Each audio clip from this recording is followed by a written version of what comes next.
Bismillahirrahmanirrahim. Assalamualaikum warahmatullahi wabarakatuh. Selamat sore, salam sejahtera bagi kita semuanya. Om Swastiastu, Namo Buddhaya, salam kebajikan. Bapak, Ibu, dan saudara-saudara sebangsa dan setanah air, saat ini sebanyak 202 negara, termasuk Indonesia, sedang menghadapi tantangan berat yang tidak pernah terbayangkan sebelumnya. Pandemi COVID-19 bukan hanya membawa masalah kesehatan masyarakat, tetapi juga membawa implikasi ekonomi yang sangat luas. Karena yang kita hadapi saat ini adalah situasi yang memaksa, maka saya baru saja menandatangani peraturan pemerintah pengganti undang-undang Perpu tentang kebijakan keuangan negara dan stabilitas sistem keuangan. Perpu ini memberikan fondasi bagi pemerintah, bagi otoritas perbankan, dan bagi otoritas keuangan untuk melakukan langkah-langkah luar biasa dalam menjamin kesehatan masyarakat, menyelamatkan perekonomian nasional, dan stabilitas sistem keuangan. Pertama, pemerintah memutuskan total tambahan belanja dan pembiayaan APBN tahun 2020 untuk penanganan COVID-19 adalah sebesar 405,1 triliun rupiah. Total anggaran tersebut akan dialokasikan 75 triliun rupiah untuk belanja bidang kesehatan, 110 triliun rupiah untuk perlindungan sosial, 70,1 triliun rupiah untuk insentif perpajakan dan stimulus kredit usaha rakyat,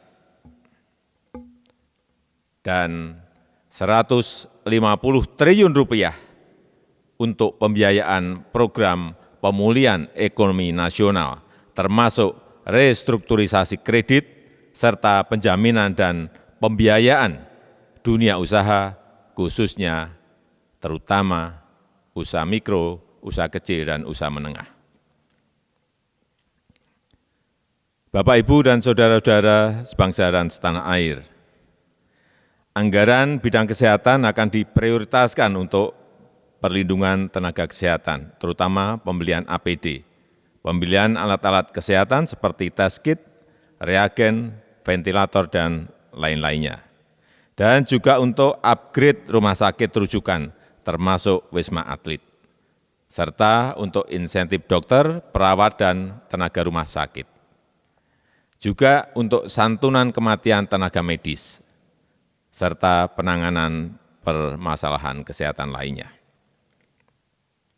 Kemudian anggaran perlindungan sosial akan diprioritaskan untuk keluarga penerima manfaat PKH yang naik dari 9,2 juta keluarga menjadi 10 juta keluarga penerima manfaat. Juga akan dipakai untuk kartu sembako yang dinaikkan dari 15,2 juta orang menjadi 20 juta penerima. Anggaran perlindungan sosial juga akan dipakai untuk kartu prakerja yang dinaikkan anggarannya dari 10 triliun menjadi 20 triliun untuk bisa mengcover sekitar 5,6 juta orang yang terkena PHK, pekerja informal, pelaku usaha mikro dan kecil. Juga akan dipakai untuk pembebasan biaya listrik 3 bulan untuk 24 juta pelanggan listrik 450 kVA dan diskon 50% untuk 7 juta pelanggan 900 kVA. Termasuk di dalamnya juga untuk dukungan logistik, sembako, dan kebutuhan pokok yaitu 25 triliun. Untuk stimulus ekonomi bagi UMKM dan pelaku usaha akan diprioritaskan untuk penggratisan PPh 21 untuk para pekerja sektor industri pengolahan penghasil maksimal 200 juta.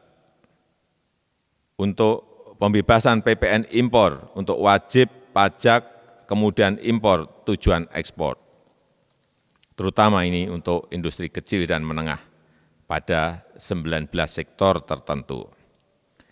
Dan juga akan dipakai untuk pengurangan tarif PPh sebesar 25% untuk wajib pajak kemudian impor tujuan ekspor, terutama industri kecil menengah pada sektor tertentu. Dan juga percepatan restitusi PPN bagi 19 sektor tertentu untuk menjaga likuiditas pelaku usaha. Dan untuk penurunan tarif PPh badan sebesar 3% dari 25% menjadi 22%.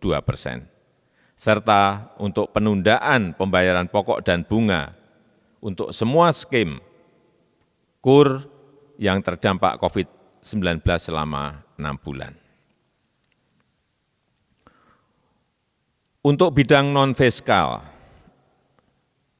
dalam menjamin ketersediaan barang yang saat ini dibutuhkan, termasuk bahan baku industri, pemerintah melakukan beberapa kebijakan, yaitu penyederhanaan larangan terbatas, lartas ekspor,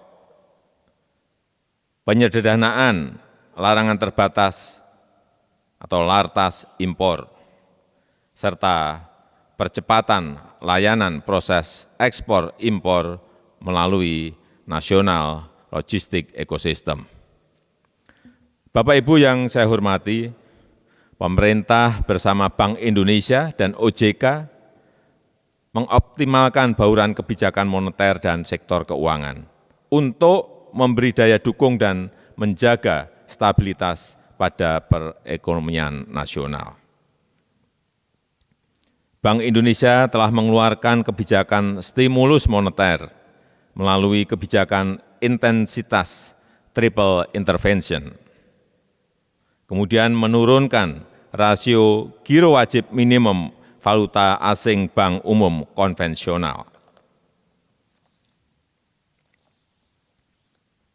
dan juga memperluas underlying transaksi bagi investor asing dan penggunaan bank kustodi global dan domestik untuk kegiatan investasi. Kemudian Otoritas Jasa Keuangan juga menerbitkan beberapa kebijakan,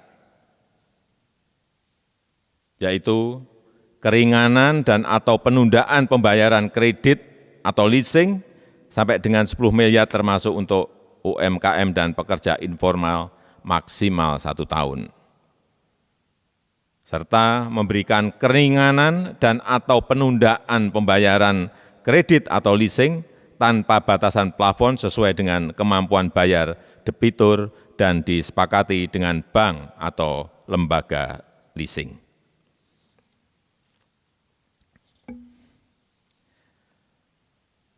Perpu ini juga kita terbitkan untuk mengantisipasi kemungkinan terjadinya defisit APBN yang diperkirakan mencapai 5,07%.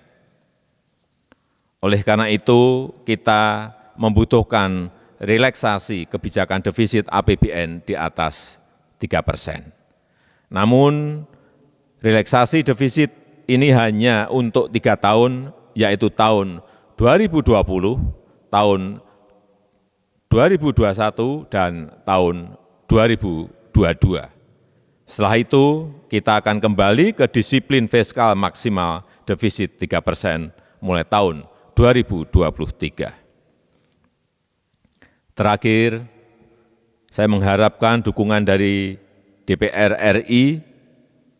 Perpu yang baru saja saya tanda tangani ini akan segera diundangkan dan dilaksanakan, dan dalam waktu yang secepat-cepatnya kami akan menyampaikan kepada DPR RI untuk mendapatkan persetujuan menjadi undang-undang. Demikian, terima kasih. Wassalamualaikum warahmatullahi wabarakatuh.